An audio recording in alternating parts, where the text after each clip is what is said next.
of We're Not Wizards. My name's Richard, and I'll be your host for this evening. And joining me this evening on this episode, which is going to be called Staying In, Making Tea, Not Eating Crisps, and Loving Little Dice, is a gentleman by the name of Sam Turner. So, hi Sam, how are you doing? Yeah, I'm fine, thanks, Richard. Thanks for having me on. I'm very, very pleased to have you on. Why are we not eating crisps? Because I've just had my dinner and I'm on a health kick at the moment, and I've been claiming that I've been carrying holiday weight now for about a year and a half. Yeah, so, no, I know the feeling. It was some of a holiday and a half, so I decided I did finish most of those prawn cocktail crisps though. Did you? What did you get? You got these? Is it Seabrook crisps? Well, the Seabrook ones are automatically gluten free because I've got my wheat intolerance. So okay. They've got the gluten free marking on the packet, which means I can eat them anyway. Oh, buying crisps must be such a sort of Sophie's choice for you. It's no cheese and onion. Okay, that's not too bad. Beef is an issue. Salt and vinegar can be an issue. Wotsits, skips can also be an issue because they all say that it could be made in a factory that contains wheat. Is this? I don't want to pry too much into your health life. Let's share, because I don't think I've talked about this. Do you know what? We're on episode kind of 13, so this is the point. If we were doing like a sci-fi sitcom type thing, this would be the point where you would do like an origins episode. So find out how things kind of happen. So yeah, let's touch on the ask away. So is this intolerance? Is this something you've had since birth? No. Okay, so developed about 15 years ago. So is there a flavour of crisp or anything else for that matter that you can't have now that you loved? That you look at in the shelves and you just think, I'll take one day of feeling, or a week. Knickknacks. Oh, nice and spicy, or nice both. Lemon and scampi, and they also had the spare rib flavour. I can't touch any of them. I've always said if they came out with a cure for what I have for celiacs, I would just be going to the bank. I'd be going to the Mr. Bank manager. I shall have a £3,000 overdraft, please. I shall be taking it in cash. And then what I'll do is I'm going to head into the nearest kind of Greg's, wherever, Baines, bakery of your choice. And I shall be lining up that money on the counter. And I shall say, keep it going with the donuts and the pastries until I pass out, please, good sir, or madam, as the case may be. That would be fantastic. It's like fudge donuts. You don't actually learn to appreciate a fudge donut until you haven't been able to eat a fudge donut for years. Oh, wow. That must be. I can't imagine what it would be like because it's bread. Yeah. You walk up the bread aisle and you realise that kind of thing could hurt you. Yeah, you think no one's ever thought that way about bread, but now you give me a new perspective. Yeah, it's just a way of doing life. Anyway, let's dial it back. You are a member of the team, or the it seems to be a myriad of a rotating door of hosts and co-hosts that are in the Staying In podcast. Yes, I am. Which is a delight to the ears, and as the logo suggests, it's a lovely cup of tea that you tuck into with little gentle sips, and I like it a lot. Thanks very much. Yes. Now, we are here to have a little chat about board games as well as autoimmune diseases. What's your favourite? What's your favourite autoimmune disease? Oh, I like lupus. The reason that we do this, as we say always, is there's quite simply not enough podcasts out there about board games. There is. And the other thing is there's also simply not enough podcasts with just two people talking. I'm really upset about this because... Why?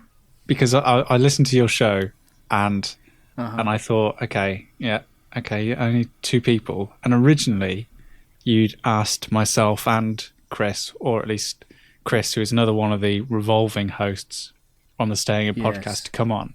And originally he said yes. So I thought, this is going to be brilliant because you can do the intro and say that it's only for two people and go, haha, well, I've brought someone else with me.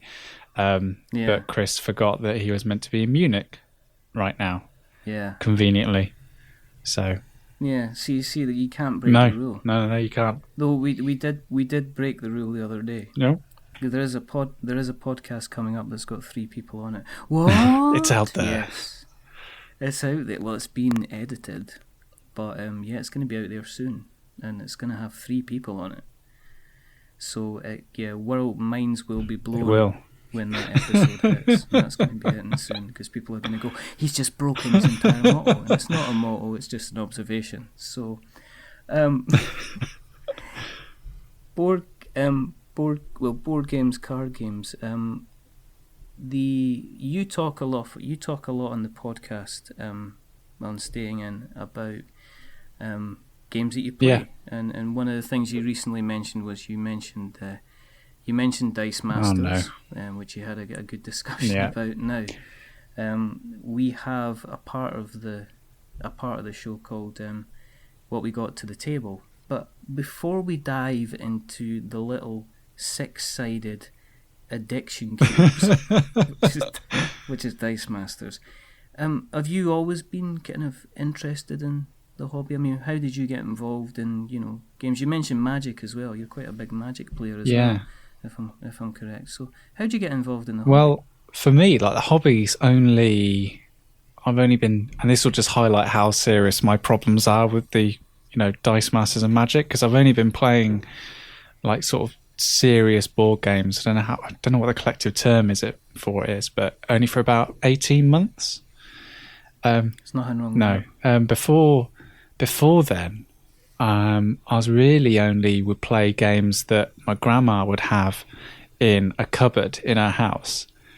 And so when me and my brother went there and my mum went off to work, like my grandma would just give us the key to this cupboard and we'd open it up and we'd just play what's ever inside. And there was Mikado, which is which I only just found out the other day that me and my brother had actually been playing it wrong for several years. And Screwball Scramble. Well, which is a classic in its own right. And it's been imitated many times now, but there is only one original. There is. Mousetrap. And Upwards, which, along with Mikado, we never played correctly, but knowingly so. We just used I don't know if you're familiar with Upwards, it's like Scrabble, but 3D.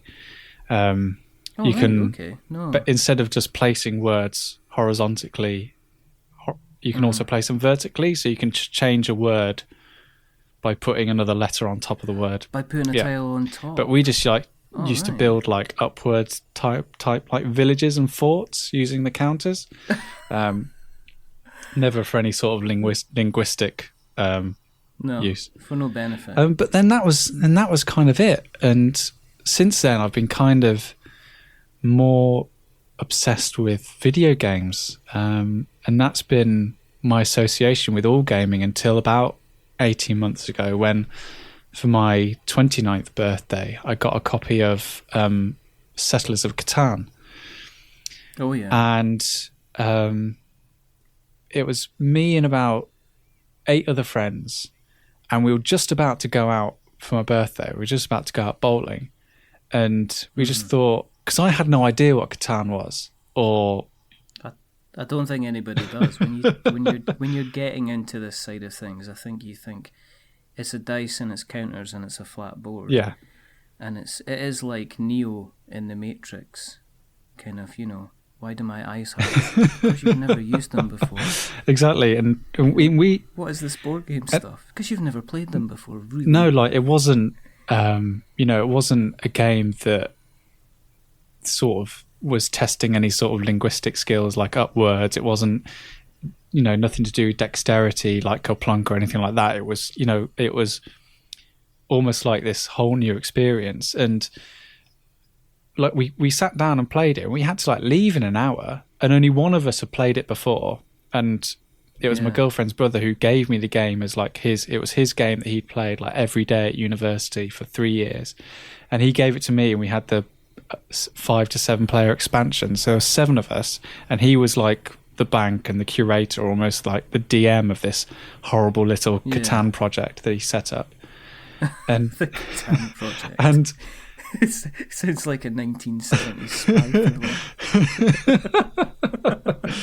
spy. Starring Michael Caine in the Catan project. I know. He'll be the thief. Yes, a very young Kevin Spacey. Yeah, is his first acting role as the newspaper boy.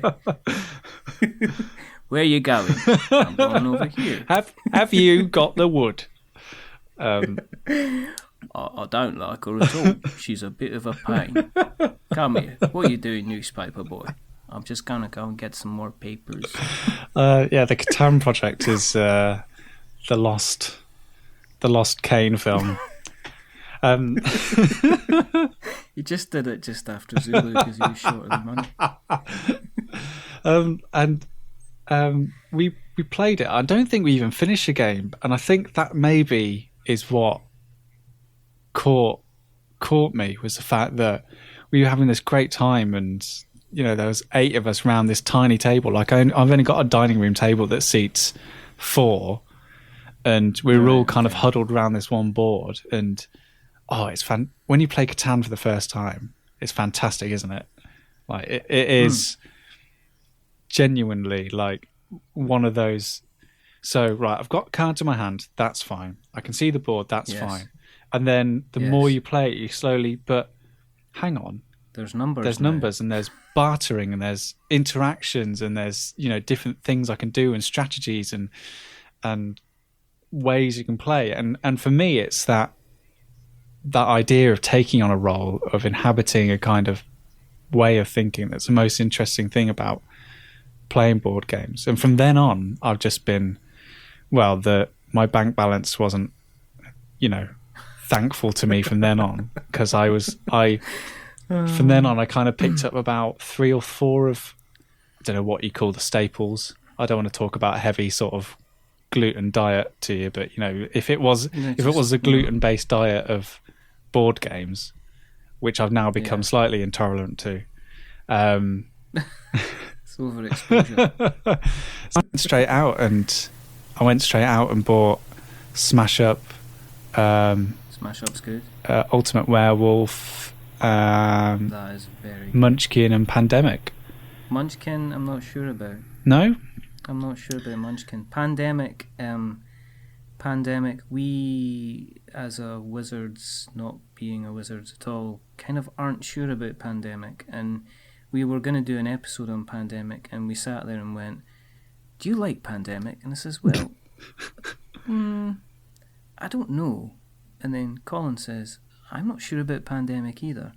And the first board game I ever played with my kids was Pandemic, and they loved it. Yeah. Because usually in a board game, you never lose. Kids' board games are so sanitized now.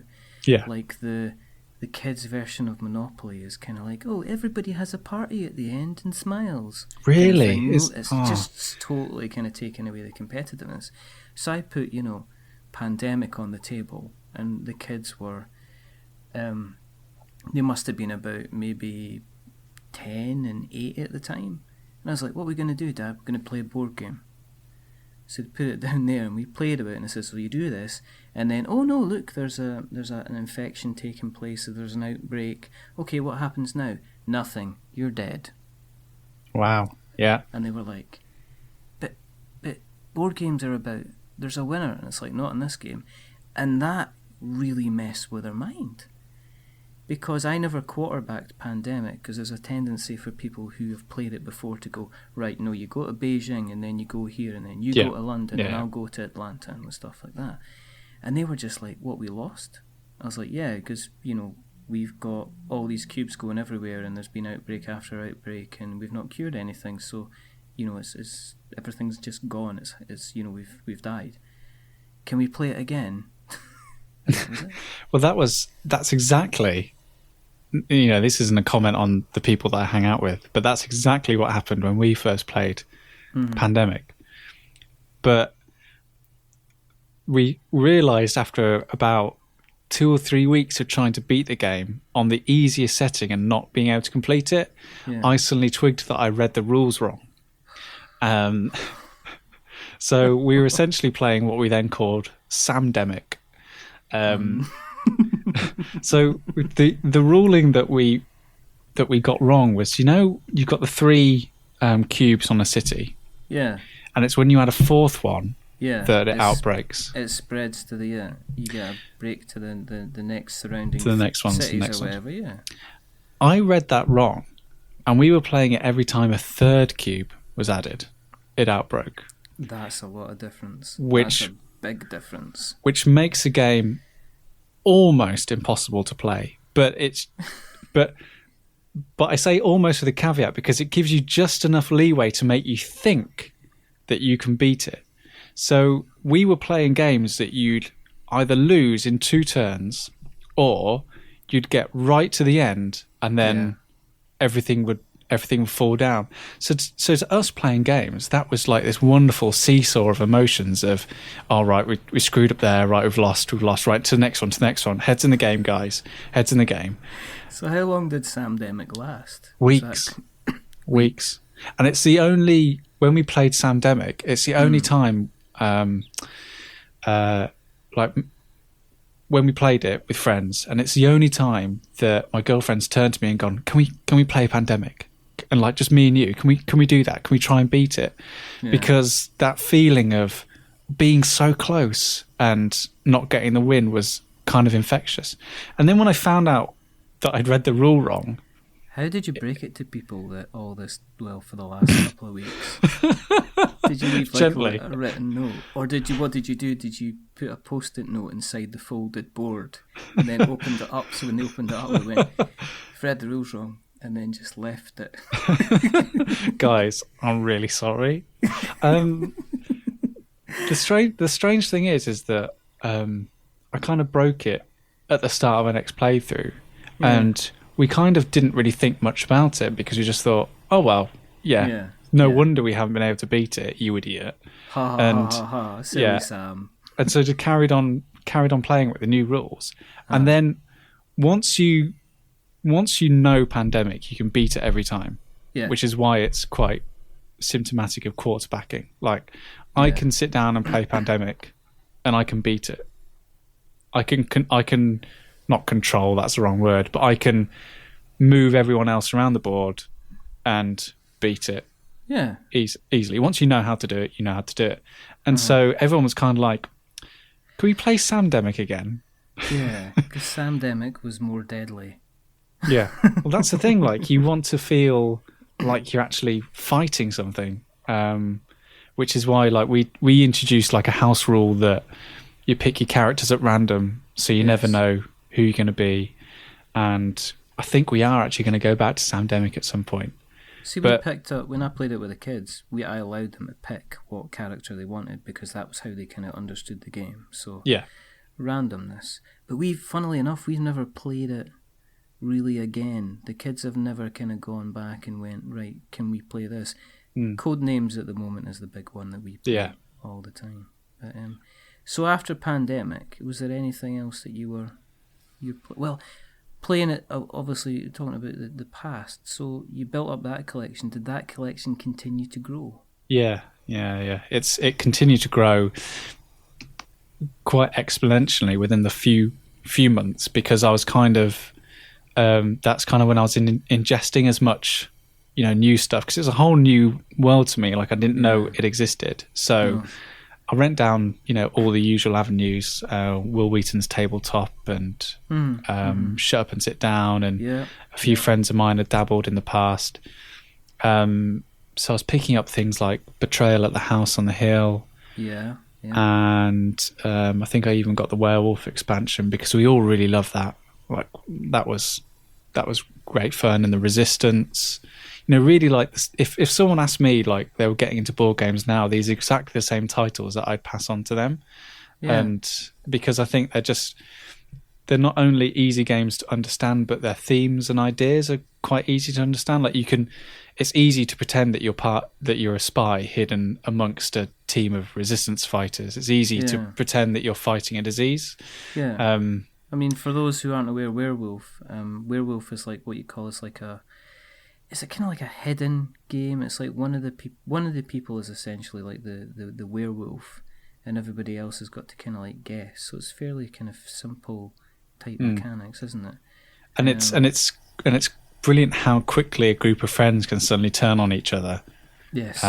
When you play werewolf, which is compared to Resistance, because they're quite similar games, Resistance and Werewolf. And we always found that whereas Resistance is a lot more serious, it also leads it to be quite combative.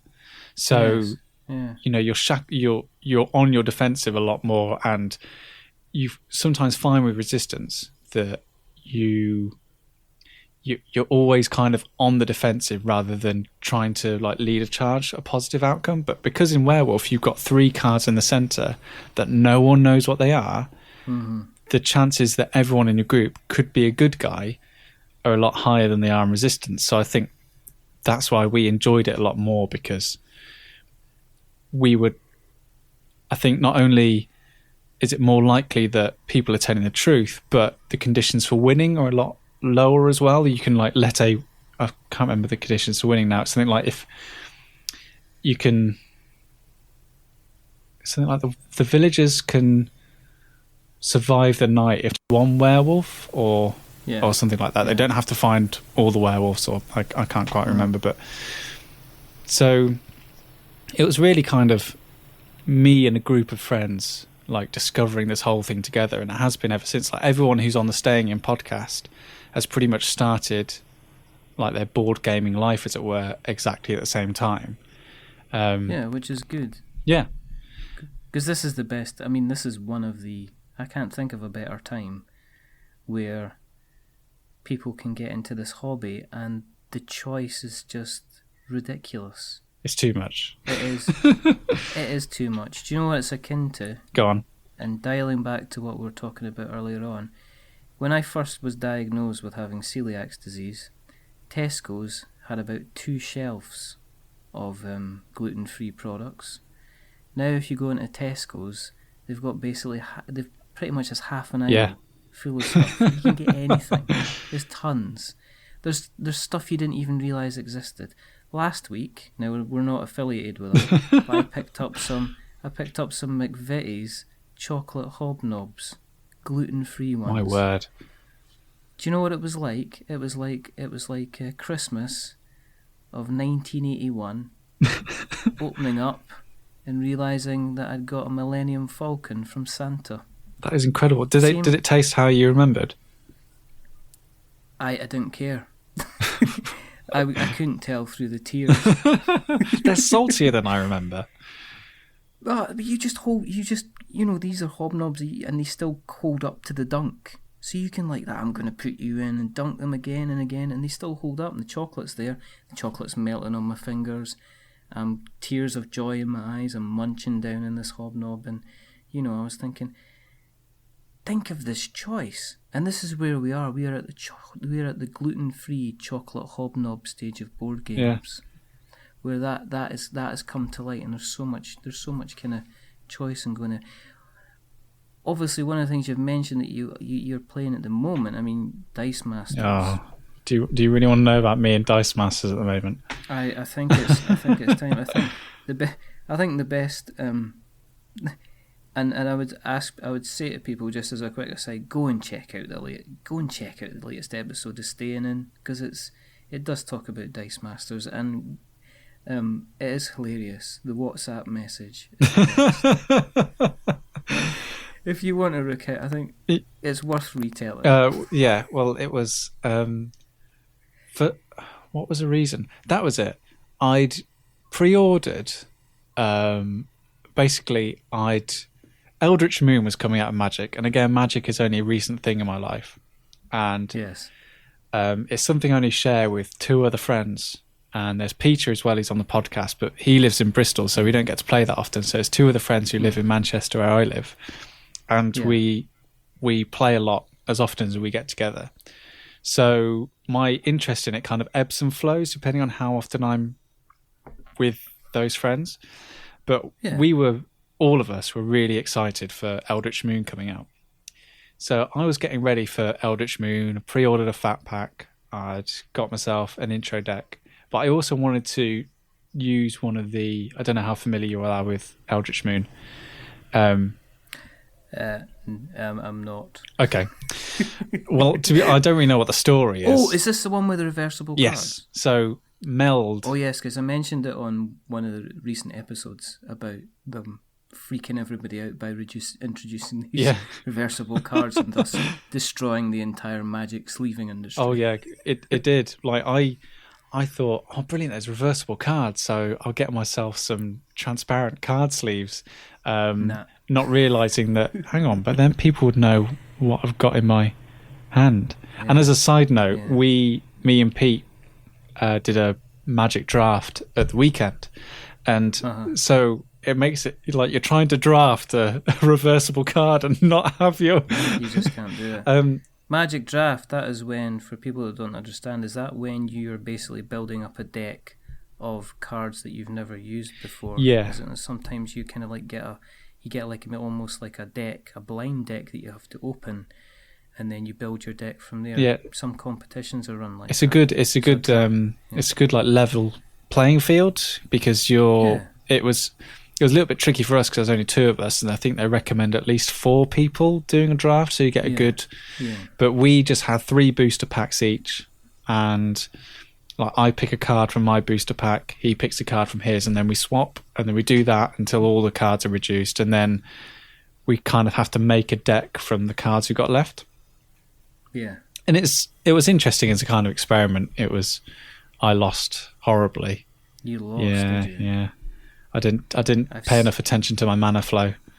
I don't know. That sounds something different.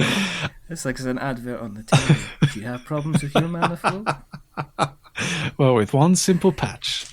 One simple patch.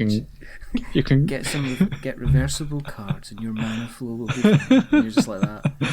What's going on? But anyway, back to Eldritch Moon, and so they came up with these new meld cards, which are basically 2 different cards in your deck, reverse, and they meld together to make one. And one of them is called a Graph Rat, and the idea is it melds with Gravediggers, and they become like this mutant sort of Resident Evil 5-esque being, or 4, depending on which game you like previously. And I thought, I know what I'm going to do. I'm going to build a rat deck out of these Graph Rats. So I built this deck, the majority of which are rats creatures. Right, okay. That's a beautiful thing about Magic. You know, you have an idea, I'll build a deck out of it. And they've got this one... I'll build a deck out of land. No. Someone probably has done that. You probably could. There are cards. If there's a mechanic, then Magic probably made a card that will give... So there's probably is a card somewhere that says if you have X amount of land, you win the game, or X amount of land and you will... like there is a card, I believe, that changes the rules so you have to play a game of Magic within the game of Magic you're currently playing. Like Inception. Yeah. So you could have layers of... So you've got to abandon the game of Magic you're playing, start another one. And there's other mad things, like at a flip of a coin, you win the match on heads, your partner loses on tails. Like, Magic is really weird. That is just quite weird. So you get these cards there. So I was making this rat deck, and one of the mechanics of many rats is that they infect, which means that you're poisoning characters. So I thought, right, I'm going to get myself some dice, because if I'm going to be poisoning folk, like, I'm not pen and papering this. They want hard dice. Yeah. And I spent about... you can just spin them down when... Yeah, basically. Spinning down, that's great. And spinning down. That's when you move a dice from 5 down to 4. Spinning down. Something that wasn't actually explained in the Dice Masters rules. So we're like, spinning down. Is that like a card move? Anyway. Yeah. And so I spent about £6 on dice that night. buying all sorts of stuff just to make sure I had enough. And I sent a WhatsApp group to the guys and I said, no, I just spent £6 on dice. Someone really needs to just look after my life. Just look after my life. Just please, I need to start filtering these decisions through someone because it's only going to get worse. They were just D12s and D6s, and I know out there. Yeah, but you get the whole danger of things like resin counters as well. I mean, you've got that kind of danger there. Oh, those like the Final Fantasy, not Final Fantasy, Fantasy Flight little bags that you can get. Yeah, you get bags for like everything. You know, the entire X-Wing series of games you can buy like resin counters. I was I'm playing a bit of Dungeon Saga at the moment, and I've got resin counters for that.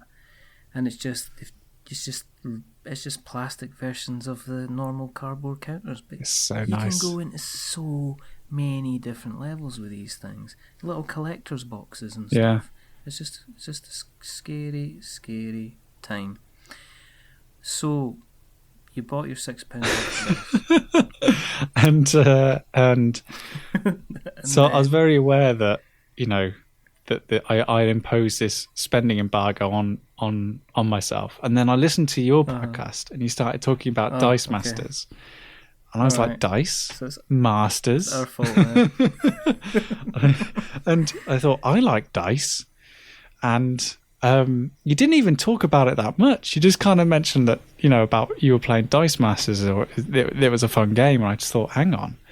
Yeah, it was. The issue that we had is nobody else was really into playing it. All right, okay. And because nobody else was into playing it at the time, there was one other guy that was playing it, but he got the Dungeons and Dragons Dice Masters, which is very, very strange, but it's just full of dragons, basically, and it's about you fighting like that. But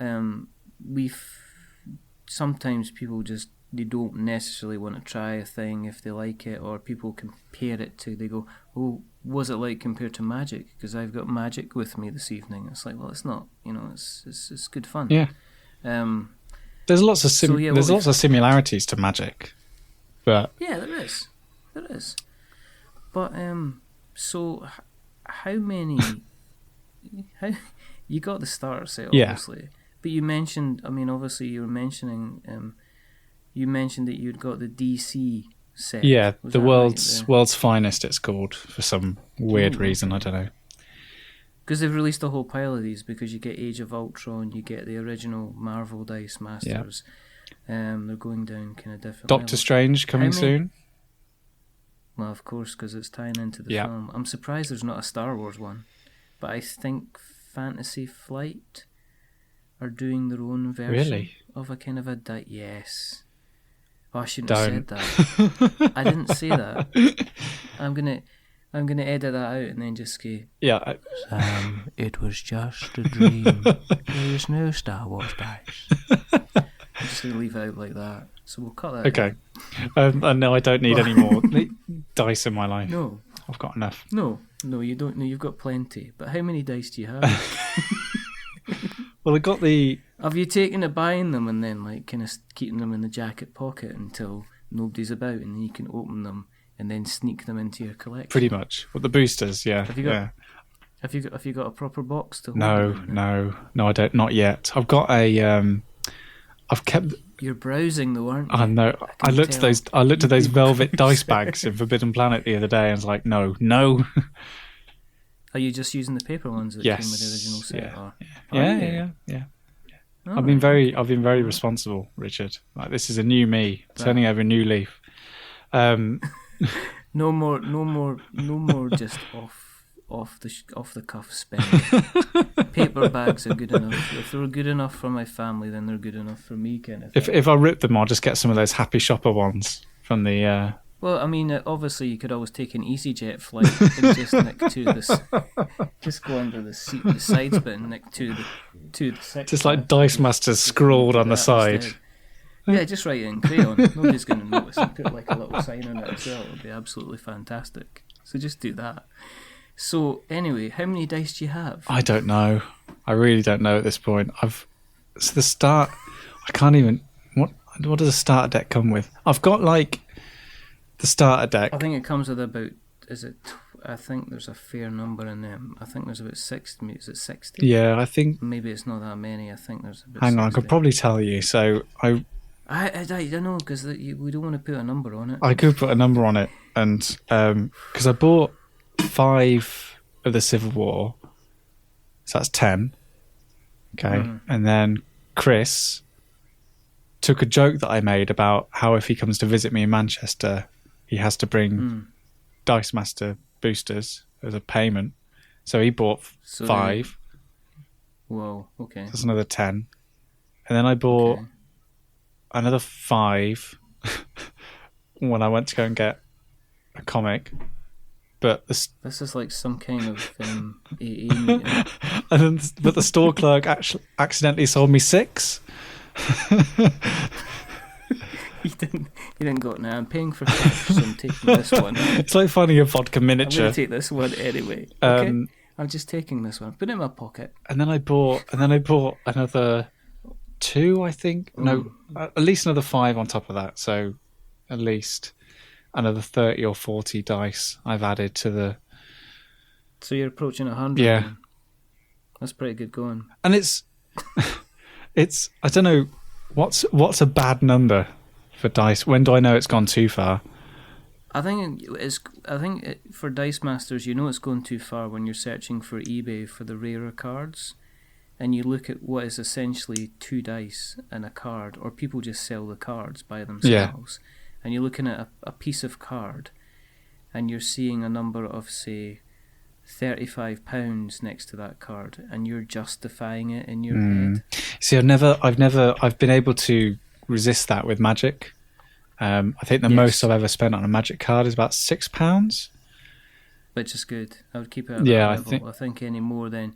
I think once you get over 6, then you're heading to 7, and then you're easily justifying 10. Yeah, because you're rounding it up. And I think it's 7 to 10. I actually think that it's a fact that you're relying on the dice that puts me off buying more, because if it was just cards, then I'd probably be buying more boosters. But it's a fact that the cards are useless without the dice. Yeah. So really, I'd much rather have. So at the moment, I've got a collection where I could happily pick and choose about 8 characters, and maybe some of them have got 2 or 3 dice, but the majority have got 1.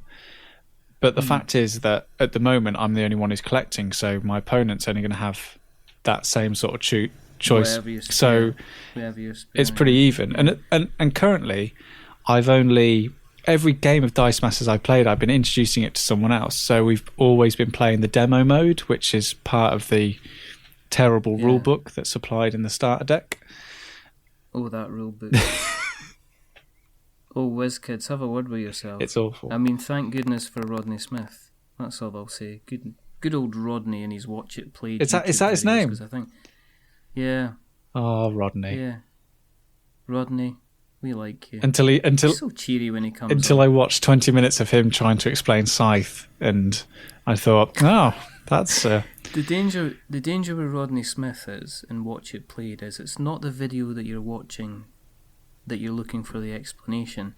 It's the next video that comes up, and you end up watching it and going, "Wow, this looks really good. Yeah, where can I find?" And I should maybe get it, because after watching this video, I certainly know how to play it. And that's part of the hurdle. That is, you're just building yourself into a circle. It's just like a snake eating its own tail. That's where you're going with that. To explain to people, because one of the things we do at We're Not Wizards is kind of, we like to make things kind of, people are going to be Dice Masters. What is that? Dice Masters is essentially like, it's almost like gaining resources in order to be able to fight your opponent and reduce their health. Your opponents, everybody starts with 20 health, and you also start with a certain number of dice. Now, based on you rolling dice, it gives you resources which allow you to buy cards, and therefore the dice that come along with these cards. And then and it's a self-perpetuating. The more dice you have, the more power you have, the more moves you can pull off, and you can essentially, it allows you to field kind of heroes. And in the cases of DC, that could be your Batmans, your Supermans, your Flashes of this world, and Marvel, it could be the Thor, the Spider-Mans, and everything like that of this world. And your idea is that you field your heroes and you go through a simple I'm stronger than you elimination, and you break through their line in the hope that you can hurt the other player, because the other player isn't a DC or Marvel or whatever character. The other player is essentially you, and you have 20 health points, and your various Marvel and DC heroes are there to stop other people from hurting you, kind of knocking down your health points. I know some people have come against it because they say, well, it's a lot of luck. I know some people that have peeled away the strategy like an onion and are absolutely deadly when it comes to playing it, because they know exactly when to hold back. They know exactly when to get a character. If a character gets knocked out, they go into one place. If a character gets used up, then they go back into a bag. So they build up a little strategy. And the next thing you know, they've got like these little single pawns, the guys that have only got one hit.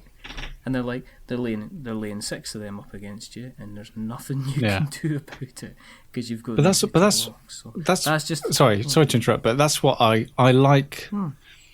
With Magic, you feel shortchanged from the first sort of 2 or 3 turns. If you're not matching what the other person's pulling, then it's a very demoralising kind of feeling. Like was it John Gilmore who was talking about his Magic experience, and he just wasn't getting the cards he wanted. Yeah, he said that his story was he was doing a blind draft, and he ended up pulling. His rare was like land. A foil land.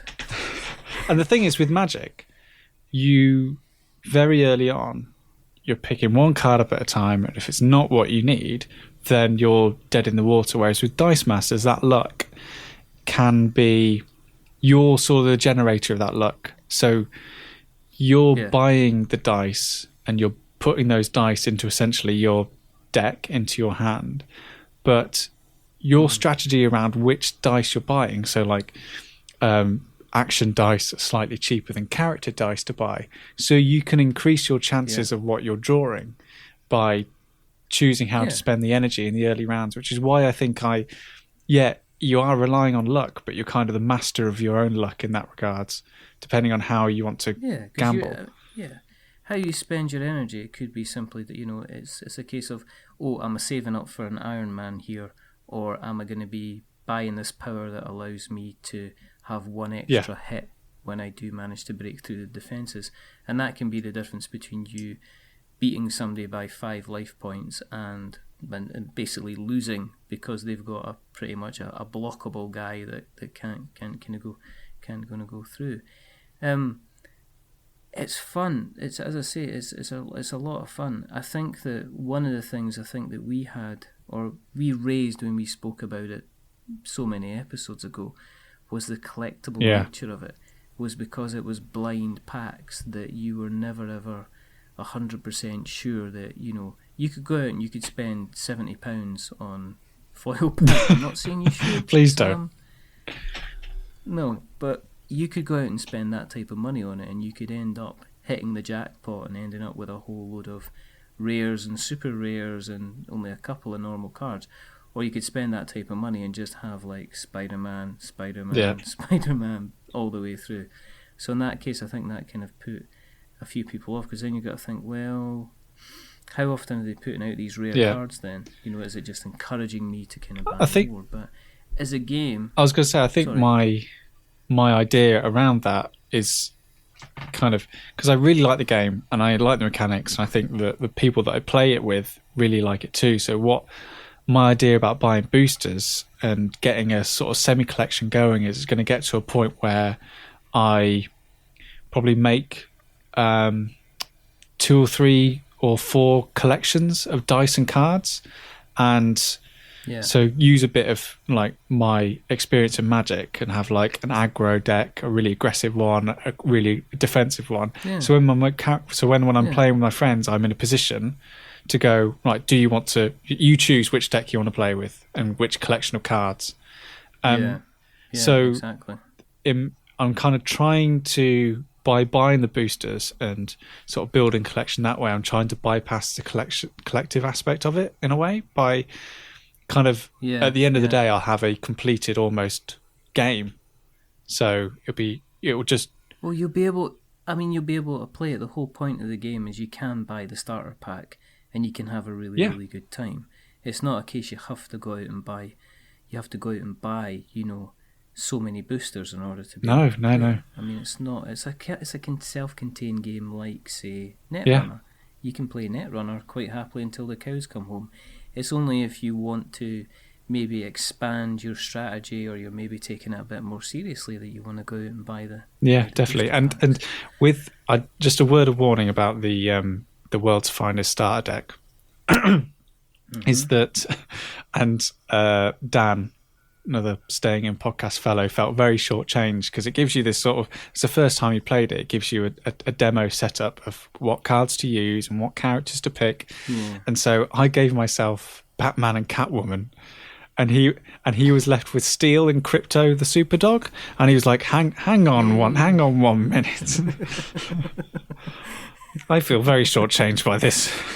Yeah, this isn't fair. No. Oh, it's okay. It's a first game. Yeah, I'll go easy on you. Don't worry about Batarang. it. Yeah. Batarang. But what's great about Dice Masters is because there is that element of luck and strategy. Like, it was a very, very even game, and yeah, and it's just really good fun. Yes. And it's not a case that, I mean, once you learn to play it, it can be, you can have very, very kind of even matched kind of games. Well, basically, and it can be good fun with that. A little learning, it's very easy to pick up. Yes. It retails for about £20, and the booster packs, as far as I can see, are about like between 99p up to £2, I think. £2. Where you go? Really? Yeah. I if you do a bit of shopping, I think you can get a starter set for about £13. Oh. If it's one of the later, I think the Forbidden Planet were at least selling the Dungeons and Dragons ones for about £13, and I picked up the World's Finest for about £17. That's pretty good.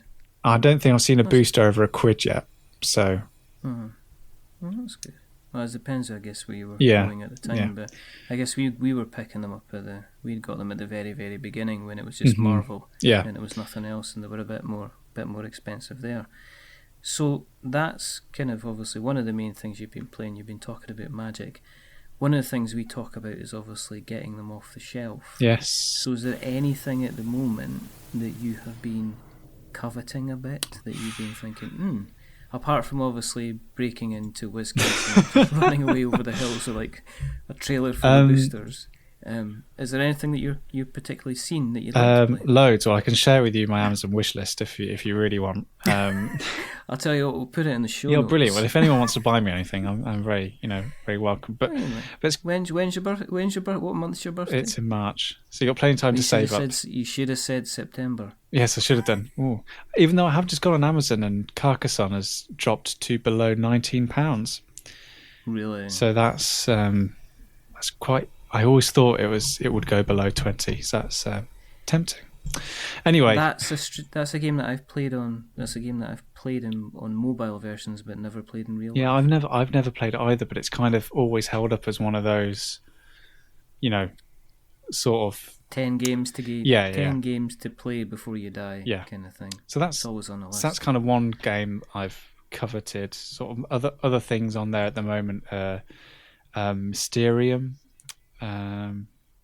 Which is brilliant, which you have to play, even though Colin thinks I hate it. It's really good. Yeah. Play it. It's Colin, every time I mention Mysterium, even if I said, did you watch Columbo, there was a bit of a mistake. You hated that game. Even if I'm trying to say the word mystery. Yeah. Or I missed the British Bake Off. Kind of thing. Mysterium's good fun. No, Anything I think generally when it comes to board games that I want to buy, it kind of because I don't go to like a regular board game evening, or we don't really have a regular time that all my mates meet up and play. The games that I'm buying or the games that I'm sort of coveting kind of fit into what our moods are around that sort of time. So at the moment, we're kind of, our group are moving a lot more towards sort of RPG-esque kind of games. So we played Dread at the weekend. How'd that? Well, I'll leave that because obviously you'll want to talk about that. Yeah. But did it go well? It went really well. Yeah. Good. Just briefly, I mean, we talked about it on Staying podcast. You did. And the results of what happened are going to be on the latest podcast, so I won't ruin what happened. But no. I think this is a time to say if Dread's an RPG, Dread's a Jenga RPG. Yes, it's incredible because I've always wanted to do pen and paper RPG, and it's not that I don't find Dungeons and Dragons as a sort of as a framework off-putting. It's just the time, and if I play Dungeons and Dragons, I want to play it every night, once a week. I'd kind of want that sort of, next time on Dungeons and Dragons, previously I'd want that kind of flow to the game. Which is why Dread's appealed to us, because we all live in different areas of the country. We don't get together that often. So no, Dread, except for the hill climb. Yes, which we didn't do actually. You didn't do. Oh, will you ruin it now? Oh, sorry, that's a spoiler. Sorry. We're gonna just. It's all right. We'll put spoilers in the episode. Please be aware that this episode contains mild spoilers about what Staying in podcast has been up to. We'll put that in at the beginning. Yeah, we will. Yeah, make sure. Yeah. Make sure, because Peter sounds like there could be the wrath of Peter Willington. Sounds like it could be a horrific thing to be. Yeah, all that training he's been doing and trampolining. Well, you talk about trampoline. Oh, you're gonna have so much fun on the next episode. I wasn't on the last episode, so this is a conversation that I was meant to be having. So I was. Right. Yeah. Anyway, so Dread is a brilliant. Sort of condensed D&D experience, because you're playing with Jenga, which means that the game's only going to last for as long as the tower lasts, and the construction of the story is very minimal as well. So it's about a 3-act story, and you unlike with Dungeons and Dragons, where there's quite a lot of flexibility in the dice rolls and there's a bit of pushing and pulling that the DM can do to keep you alive or to kill you off. When the tower falls in Dread, that's it, you're dead, or there's some finality to it. So as a game, it was kind of, we knew that we could sit down in an evening, have a beginning, middle and end, and get it done. So we've really, as a group, we've gone from the kind of European games to the sort of, I don't know what kind of games you'd call them, but like the Jamaicas and the Pandemic, so it's kind of, and the Forbidden Island and Forbidden Desert, those kind of. They're almost semi-gateway. Yeah. They're not entirely gateway, because they're moving into starting to need some strategy, but it is something you could, if you had kind of like-minded friends, you could take out after the after dinner and say, shall we play this? It's quite simple. Yeah. So so you can tell we're kind of still like new to this in a way, but more and more things like Descent are getting sort of. We're speaking about playing things like Descent and what else? And Descent's a mini RPG. Yeah. Descent is a mini RPG. I mean, it's miniature RPG, and it takes commitment and time. That's what it requires. Yeah. Especially for a campaign. Good game, but what is one of those games where you say, next 6 weeks, every Thursday, Descent in my house. Okay. It can do that. It's kind of, because it starts off, it's quite good to learn, and it's really, really good fun. But it like a lot of these games, it kind of needs a bit of commitment to get the kind of the best out of it. We mentioned Catacombs. Well, now that's on my list of a game Yes, that I would. It has to be. But it's so difficult to get a copy. That will change in the next kind of 4 or 5 months because the new Kickstarter has been out, and that it'll become an awful lot more easy. Really? Because they're reprinting. Oh, it, brilliant! basically. Well, and if there's I don't know, it might be the case, but you might be able to still go and do a late backing on Kickstarter. okay. Shall I? I'm typing away now. Typing Sorry, away. this is Here's the Foley. Catacombs is Catacombs. because Elsa Games. Because not They started following us on Twitter. It was made up. It was like that. Got the little notification. Elsa Games is following you. Are they? brilliant. So is it Catacombs and Castles? Is this Yes, Catacombs and Castles, I think. Yeah. sign up to be a late packer? Well, I'll have a look at that later on. What have I done? I'm such an enabler. See, this is my mind. See, without me being able to filter this decision through someone, you're I've just put a little box in front of you that says buy now. I'm like Walter White. Oh my goodness, what have I done? Yeah, Catacombs is one of those that because we haven't actually got any.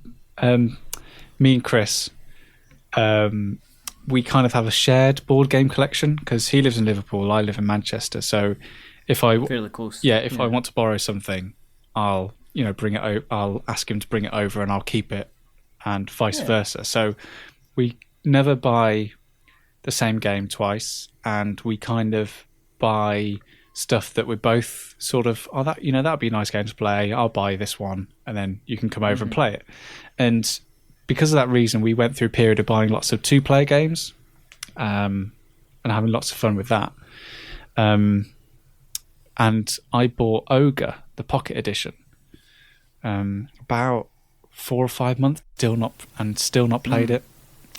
Yeah, that's one of the reasons why we do the podcast, is because it forces us to play games. We say, right, we're going to play this game, and it's a game that's maybe been sitting on the shelf, either in at Colin's or at mine, or sometimes at Mr. Leo's house, because that's why we ended up playing Mysterium, because that was his, and also Whitechapel.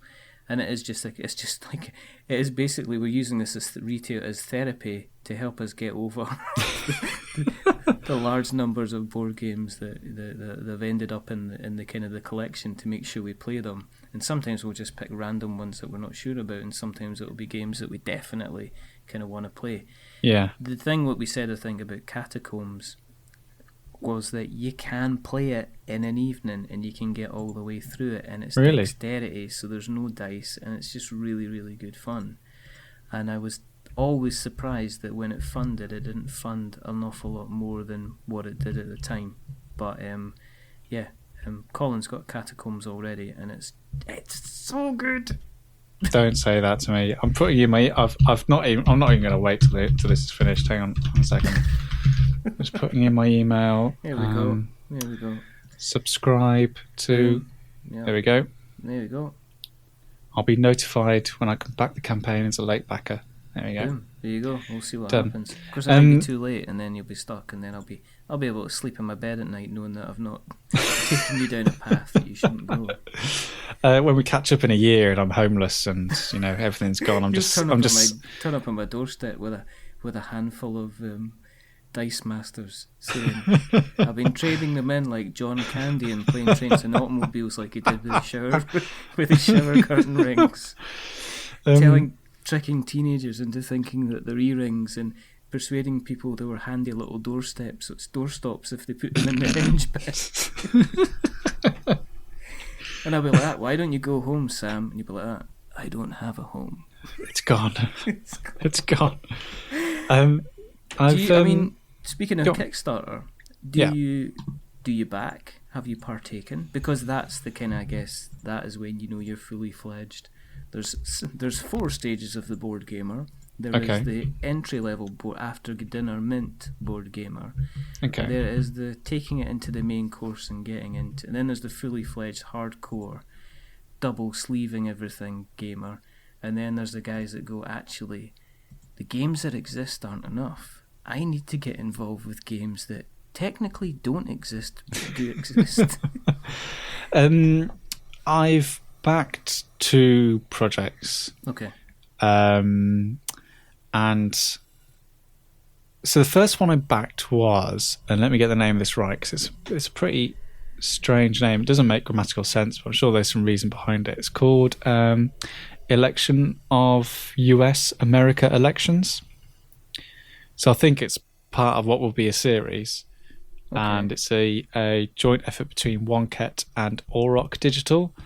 Now, I know that name. So Auroch, and full disclosure, Pete, who's on the podcast, is a producer at Auroch. Yeah. So as part of the Kickstarter, he put a call out to us and says, guys, I'm making this game. If you want to back it, it's $14 or $10 or whatever it was. And to show support to Peter, I decided to back it for him, basically. So I have no idea what the game is like. I know it's a card game based around the US elections. I know you essentially take on a candidate. So you can be Clinton, Trump. You can even be Bernie Sanders. Oh, that'd be interesting. I think you can also be Cthulhu. Oh, I've seen. Yeah, I'm sure I looked at this, and there was a stretch goal, I think, to be Cthulhu. Or to be Cthulhu, one of the main characters. Yeah. Gotta wonder if you would do any better. You going to build a wall? No, I'm not going to build a wall. I'm going to curse you all in blood. There's Pandemic Cthulhu's coming out soon. I've heard of this, and I don't know. Yeah, there's part of me that says yes, and there's part of me that says, is it enough of a change in Pandemic that somebody isn't going to just quarterback all the way through again? It's the same issue, isn't it? That's why you've got to play Pandemic Legacy. And we'll come back to Kickstarter in a second, because we, along the sort of, we're moving into more sort of RPG element gameplay. Yeah. Me and Chris went halves on a copy of Pandemic Legacy Season 1. Yeah. And my God, that's such a good game. Because it's obviously a legacy game is, along with Risk Legacy, the idea is that the game evolves and adapts to not only the way you play, but how bad you play, or how well you play. Or how bad you play, or how good you play, or what's happening. And it evolves not only organically but also programmed wise. So there's stuff that definitely happens to everyone, and and there's stuff that happens organically or compared to the mistakes that you're making or the great things that you're doing. And we absolutely love it. I mean, we're only 2 months into what is essentially a 12-month campaign, but you get this massive box, and not even half, like 3/4 of the box is undercover. You have no idea and to someone like me, that's, what's in the box. Going back to 7, it's a very circular conversation that we're... You weren't just like it wasn't like a kind of... When you were younger, were you opening up your chocolate advent calendar kind of like a day ahead? Is that what you did?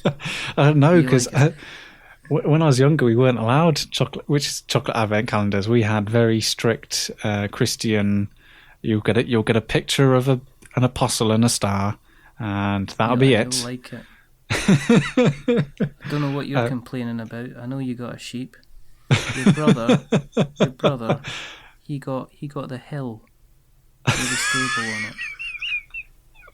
You'd be grateful for that. What did you get? It's the 20th. It's the 20th. I'm getting the star, Dad. That's good. Johnny down the road, he's got a Mars bar one.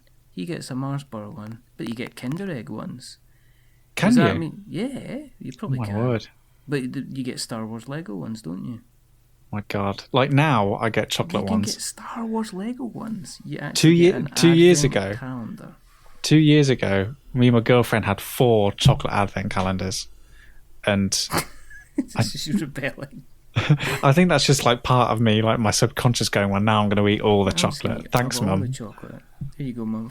Mum, look what I'm doing. I'm just opening up the advent calendar. Look, there was day 17. I know it's like the 12th, but the 17th. Here we go. Oh, look, there's the 5th. Oh, I'm not even opening them up in order. Is there any pictures of anybody? Yes, look, there's a Shaun the Sheep behind that one. And It's the next great. one is Optimus Prime with a beard. But, but you're not allowed to do any of that in Pandemic. So it's like being a child again, Pandemic Legacy. Is there any chocolate in Pandemic Legacy? I don't know. Then It could be. It could be a chocolate box. Wouldn't that be brilliant? If You don't know. opened Just it like, up? you lost this round, so have a snack. The worst one would be, this is for people with nut allergies, and you open it up and it's a Snickers.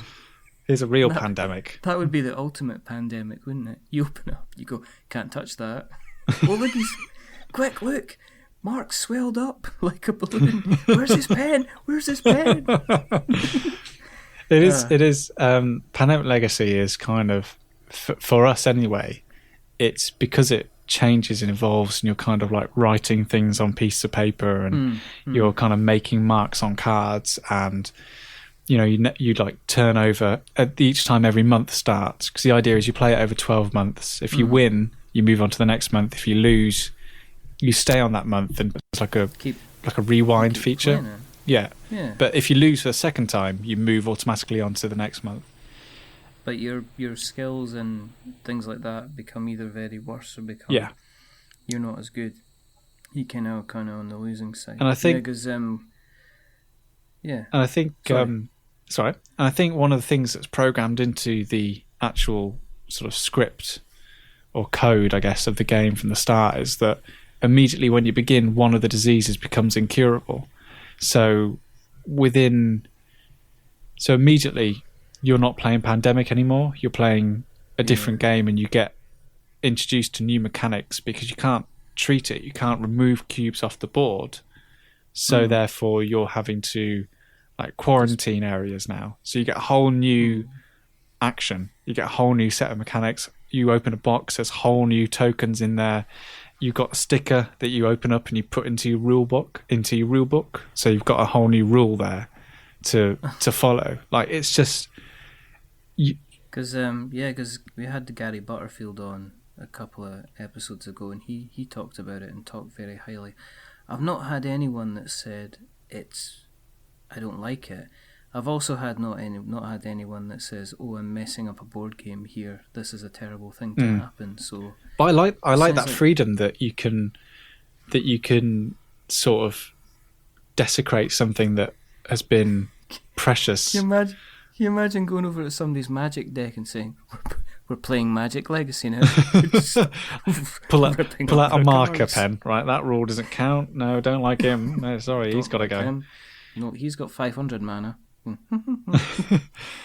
But it's with Pandemic Legacy, and I don't want to go over old ground that you may have covered in a previous show. No, you're not at all. But, not at all. But because there's wonderful, and again from where I've come from, like playing video games a lot as a kid, there's a lot of that which comes in to it. So when you introduce new characters, you've got a little sticker book of relationships, so you can assign what happens when those two characters say meet in a certain location and the relationship between them two.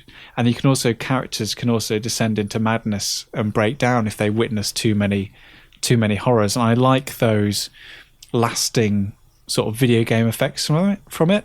And I think that you spoke about it on one of your podcasts of how, and I think this kind of hit a button in me. The reason why I'm like really into board games now is the fact that video games are kind of becoming more of where they were a group experience, and during university and before then I was spending Super Mario Kart. All my nights spending Super Mario Kart Double Dash, the best of the bunch, and Super Smash Brothers and GoldenEye, and it was video games was that big sort of communal experience, and you were sharing this one singular thing, and now it's getting more and more individual. And if I want to play with, like, the easiest way for me to play with Chris, who lives half hour down the road from me, is to go online. I'll sit on my own in his house, he sits on his own in his house, and we play Rainbow Six Siege or something like that. And I'm playing it and I think, this is ridiculous.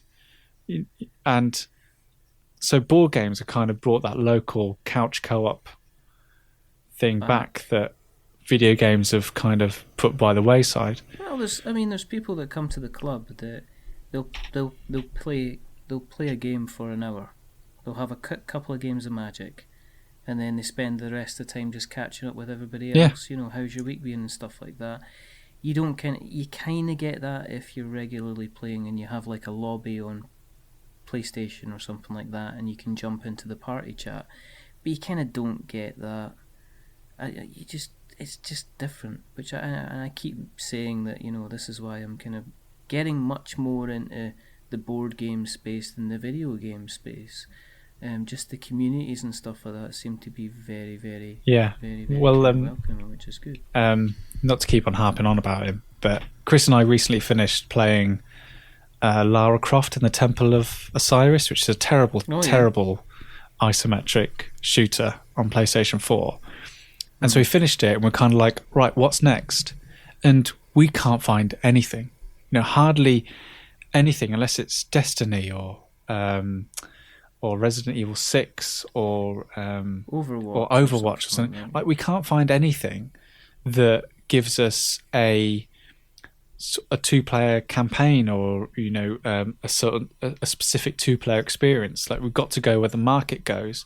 Whereas with board games, if it's just me and him, we can go, right, we can play Lost Cities or The Duke or Netrunner or Magic or Dice Masters, and it's kind of like, what mood are we in? We'll pick and choose. Whereas with games now, it's kind of, well, even if I'm not in the mood for a survival horror trudging around a zombie game, it's the only one we got. So we might as well play it. Yeah, it's a bit of a sad case. So you mentioned obviously the election, presidential election of the election. We're getting very sidetracked, aren't we? That's fine. I mean, it's not like we have a format. I actually appreciate the fact that you, unlike everybody else that's guested on here, the show notes are relatively clean. Normally they're filled with all different types of words, which I can't. Some of them I have to look up. Oh, I didn't know I had to actually fill that in. No, you didn't. All right, okay. It's fine. Oh, it's all good. It just gives us a large structure. But I've had some people on here that have just filled it with filth. Well, if you listen to the Staying In pod, then it's it's kind of just we just chat, and there's a loose structure somewhere, but other than that, it's a good. So the other thing I backed was I did used to go to, when I actually lived in the centre of Manchester, I did actually used to go to something called Tabletop Manchester, which is run by a guy called Mike Rose from Tiny Build Games. Oh yeah, and the name rings a bell. Yeah, and that's every Monday night, and we kind of went there, and it's kind of a weird experience when you go to, and I don't know what it's like for you, because do you run a club or? No, I attend the club, which is called Dwarf. Yeah. And I don't run it, but I've been there for I've been going for about 2 years now. Now I could check the time, and yeah. I don't know what your perspective on this is, because obviously I've not even been playing board games for 2 years. So we kind of rocked up to this board game club, and I had Munchkin and Smash Up in my bag, all enthusiastically, this is going to be great. And you step in and everyone's playing X-Wing or what's the other one? What's the really long sort of space station one? Well, there's Armada, and yes, there's things like Rex, and there's also everyone was kind of, or they were doing D&D stuff, or they're playing Blood Rage, and we were kind of Blood Rage. I mean, all right, okay, so where do we fit in to all this? So we just kind of find a table to ourselves and just play on our own, and that was fine because it was a space for us to play. And have a few beers and have a few laugh and speak to a few people around it. But because we had, you might as well go into the Zifferblatt. Yeah, exactly. So I don't know how it is from your perspective that we found it quite hard to penetrate that. I'm quite shallow and self-centered and loud and obnoxious. So I also walked in with a couple of board games and went, "All right, people. Guess what? Your lives have just improved. I've arrived." And then just threw the board games on the table, and then that was it. And then I just said, "What's your name?" And he went, "Colin." And I went, "Do you want to play a board game with me?" He says, "Do I have a choice?" I went, "Not really, good friend. Sit down." I think it was different in the no. I mean, it was different in the club that I went to because I turned up and there was the kind of little chit chat, and I did have a couple of games with me, and I said, "Does somebody want to play?" And it kind of worked out like that. I think yeah. I mean, but they've always been quite welcoming. Whenever there's been new people. I'm not saying that it wasn't welcoming, because the guys are really great, and I actually ended up doing some playtesting there for a friend of mine who works with Osprey Games, and and they were great because I was able to go on the Facebook page and say, I've got this game I need to playtest. They want to see how far it stretches over 6 or 7 players. Is anyone up for this? And everyone was just sort of jumped on me and was kind of like, this is brilliant. And we sat down, and then after we played that, we played another game and another game, and it was just the fact that it's just little things like we turned up, and this kind of shows you how sort of anal I am. Like, we turned up and socially awkward. We turned up like, this starts at 7:00, so we'll get there for 7:00, and we went up the stairs. Ironically, it was in a place called The Wharf, which sounds like the wharf, but. I'll let you have that one, because if you move the H's there, you're fine. And like, people had already started playing. Like, they were already like halfway through a game of Imperium, or so it was kind of like there was already like a rhythm to it. There was a pattern to how the people who'd been going for a while acted, almost. I don't know. What it is that for some games it can be incredibly difficult to pin people down to get a game of a certain time, because it's a hobby. I mean, we were playing, this happened to us recently. We were playing Time Stories, and then I went away for a week, and then the guy that was running it went away for a week, and then somebody else couldn't make it another week, so we ended up kind of not being able to play it for 3, almost 4 weeks, and you kind of lost the momentum in there. So sometimes when you're running a campaign, you're just kind of running the campaign. Yeah. So I don't think people are kind of going, oh, I'm not kind of interested. I think what's happened is they have just so far spent the entire week on Facebook Messenger, on Skype, texting and emailing people saying, right, I need 4 this week to play Rex. Who's turning up then? Or Colin experienced this with Frostgrave, that they were looking for a lot more people to play Frostgrave, which is like a skirmish game which we talked about, and there wasn't that many people that were interested, and because of that and because of organising stuff, it eventually kind of faded into the background. So sometimes it can be like, like that, I guess. Yeah. I guess it was kind of, for us, it was kind of like something new that we were excited in at the time, and you walk into a room and everyone's already like invested in it a lot more than you are. Yeah. I think it's quite easy to sort of feel a little bit out of place or with it. I don't know. But anyway, it was at this event, sort of this board game club, and we were getting along, and we were sort of playing, I think, King of Tokyo or something like that. Yeah. And this guy came over to us and was just like, I'm designing this game. Would you like to playtest it for us? And we were like, yeah, brilliant. And it was Tabletop Assassins. No, right. Temp Worker Assassins. Temp Worker Assassins. That's Dave Newton. Yes. There we go. You met Dave Newton. I met Dave Newton. Yeah. Yeah, we had we spoke about Temp Work Assassins a couple of. The last time, I think me and Colin did an episode together, because I spoke to Dave, and I said to Dave, because me and Dave had a quick conversation. There's a tabletop Kickstarter group on Facebook, and I sometimes go. That's something I don't need to know about. You don't need to know about that. But I went in there and just said, "Oh, listen to Media Podcast. If and I'm interested, obviously, in helping the UK Kickstarter scenes, which is why." A lot of the games that we've spoken about recently on episodes have been, some of them have been kind of UK based, because we like to kind of like shout out where we can, because the American market seems to be so big, and they seem to really be. Well, I mean, if you're American and you can reach out quite easily to millions and millions of people, just within a couple of 100 miles of where you're based, you know. Whereas obviously in the UK you're kind of much more kind of limited.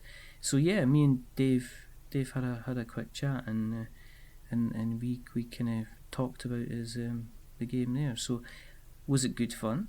Yeah, it was great fun, and we were playing a very, very basic version of it, but even then it was still mechanically, it was sound and interesting, and had a lot of depth and detail to it. So we kind of like put our names and emails on a bit of paper and forgot about it. And then it was a few months ago that I suddenly got this email that Temp Worker Assassins was finally going on Kickstarter. So okay. I kind of thought, well, I've already played it, and I know it's you know what you're getting into, isn't it? Yeah. So it was quite easy for me then to back it, and I think that's the only reason that I've backed stuff so far. It's stuff that I've either engaged with previously or I know quite a lot about, because I did my mouse hovered over a third thing recently. I don't know if you've ever played Burgle Brothers.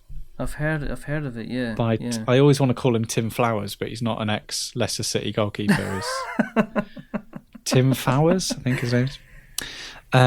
But he's kind of like a one-man board game creator and designer, and he created this great game called Burgle Brothers, and it was on Kickstarter, and Chris got it, and it's wonderful. It comes in this this cuboid box, this tiny cuboid box. It looks like a skyscraper, and you open it up, and it kind of unfolds and unravels to become this heist movie-esque board game across 3 different floors. And we both really enjoy it. Like it's a 1-player, 1 to 4 player cooperative robbery simulator. And he had a new game on Kickstarter called Fugitive. All right. And I sort of, I like his games, and I thought about it, but it was a mixture of, I can't really get a handle on how this game plays, and I'm just not in the mood for that kind of game at the moment. That, it was a hidden movement 2-player detective game, and it was partly that kind of, I kind of want to get hands on with something like this. Yeah, you've got to experience it. There's difference if you've got. A lot of the Kickstarters have quite a few videos nowadays. If a campaign doesn't have at least 1 or 2 videos on it, with an explanation of how it plays, I think it kind of puts people off. Hidden movement games, Whitechapel, if you're looking into something like that. Okay. So that's a really good game that me and Colin played alongside Mr. Leo, and thoroughly enjoyed it. Yeah. I mean, you get a feeling at the moment there seems to be a lot of like miniature. The big companies, there seem to be a lot of miniature games, and just wondering where the Kickstarter's kind of going. But that's why I'm kind of interested in when something like Temp Worker Assassins kind of pops up, and I'm genuinely thinking, well, this actually looks different. The artwork on it's really, really nice, and I'm a bit arty myself, so that's kind of what attracted me to kind of get in contact with Dave and find out a little bit more about the game. The miniatures thing is the next worrying. That's the thing, like at the back of all of our minds is. So after we've done RPGs, like the next logical step is surely going and doing miniature stuff. Like Pete is already wrestling with getting X-Wing. X-Wing is good, but you're better with Armada. Okay. Just quite simply because X-Wing, the base set, you'll probably pick it up for about 25-30 quid, and you'll get 2 TIE fighters and an X-Wing. And when I went to see my in-laws recently, I had a kind of a copy of X-Wing for the Force Awakens edition. I took that over, gave it to my nephew. We played it for the first time. He technically played a board game for the first time. He absolutely loved it, but it is only 3 ships. So what do you get in Armada then? Do you get You get a lot more. You get a lot more. You get a couple of you get quite a few capital ships. You get a couple of little squadrons and stuff like that. So I think the replayability is a little bit longer. And I think what would happen with X-Wing is that you get X-Wing, and then you would end up getting a couple more X-Wings. Then you'd want a TIE fighter, and then you would want an A-Wing, then you'd want a B-Wing, and then you would want the plethora of different kind of ships that Fantasy Flight have introduced. Whereas what I've found with Armada is you can quite comfortably get away with a base set and maybe adding on one more expansion. And the way it's dropped in price at the moment, you can probably pick the whole thing up for about £55-60. So it's more expensive, but how much about, because part of our approach to it is that neither of us, or me included, like, we're not that well versed or that interested in the Star Wars universe. So how much does the lore sort of imprint itself? Not at all. No, not at all. So it is based around an old Armada's quite new in terms of its mechanics, but it's kind of, they all have their foundation in a World War II flying game called Wings of War. That's where the X-Wing kind of system comes from. So you don't need to know anything. I mean, you'll probably ooh and ah a little bit around the ships if you know about the Star Wars kind of canon in the universe and stuff like that. But in all fairness, X-Wing itself has gone to the point of going to the expanded universe now and bringing in ships from places where you wouldn't even recognise. Whereas Armada seems to have stuck with it is basically like playing the big battle scene in Return of the Jedi. I mean, that is what it's like, and it can be. It's good fun, but you don't need to have. Yeah, you don't need to have massive amounts of information about it. It's quite tactical, strategic, and it's kind of good fun. But there's always the temptation with all these things to go out and buy more, I think. But Armada's good. Okay. Awesome. Adds So, to wish list. do that, and what we'll do is we'll make sure that your wish list is in the show notes. Now, normally we do finish up with shout outs, so I'm not going to make you sit here and listen while I go through kind of a big list of people that I don't mind. You should consider. No, I'm not. I don't want to do that when we have a guest of the show. We make sure we put the good doilies down, and there's custard creams or chocolate covered hobnobs that are gluten free, which is always good. Even better. Obviously, we've mentioned staying in a couple of times. It is kind of a group of guys getting together and just chatting about stuff that they like. It's yourself, there's Chris, there's Peter that rocks up, Dan, sometimes Alex joins us, and there's Tom/Percival. He's got two names, it's quite confusing. So there's the sort of a cast of characters, would you put it that way? Like I think it's one of these I think I'm a fan, which is one of the reasons that I kind of got in contact with you guys to say, could somebody come on and have a chat with us, because I'm kind of a fan. And I think it's one of these podcasts that's worthwhile going back to the first couple of episodes, because it's almost like you get to know people's individual characters.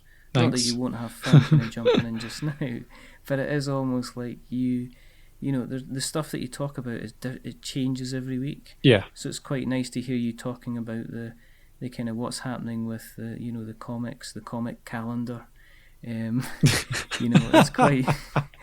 When you're talking about crisps, when you're talking about going around and seeing people's mums, and the films that you've seen and the games that you've played, because you do drop in obviously board games and stuff like that as well. But, I mean, if people are interested in finding out about or checking out staying in, where can they find you?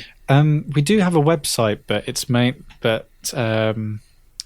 that's kind of our podcast generator. We've got a Podbean site, but kind of the best place to find us is just on Twitter, probably. So @StayingInPod, and from there you can easily find out our own individual Twitter accounts, and from there you'll be the first to know when the next show's coming out, what we're speaking about, and what's going on, really.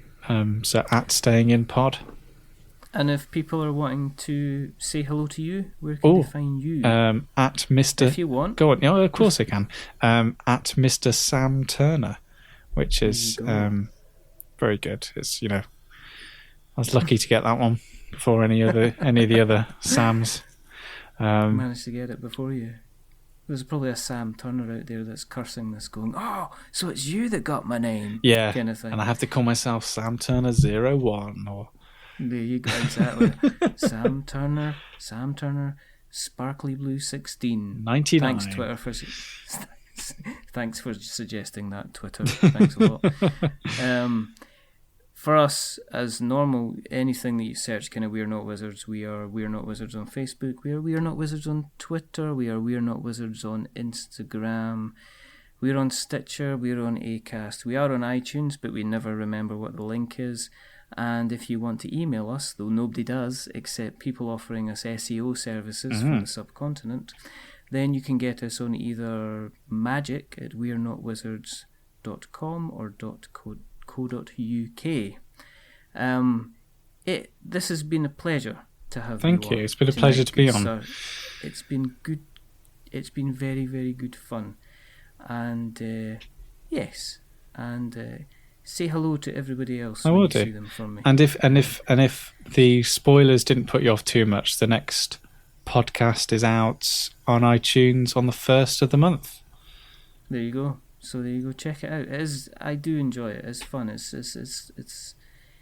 It's not forcing opinions in your face kind of thing. No, which I always find is very good. We all come from very different backgrounds. Like Dan openly admits that he's not really very much of a gamer, so he kind of sits back on the fence while we geek about Magic and Dice Masters and stuff. But strangely, he was the one who DM'd our Game of Dread and was absolutely excellent. Like he's just brilliant. Oh, I see. It's you with your Dice Masters, and it's him with his DM. He'll be wanting a pointy hat. Yeah, he will be. I've got to DM the next one, so that's. Well, that'll be good fun. We'll need to keep us informed of how that goes. That's fantastic.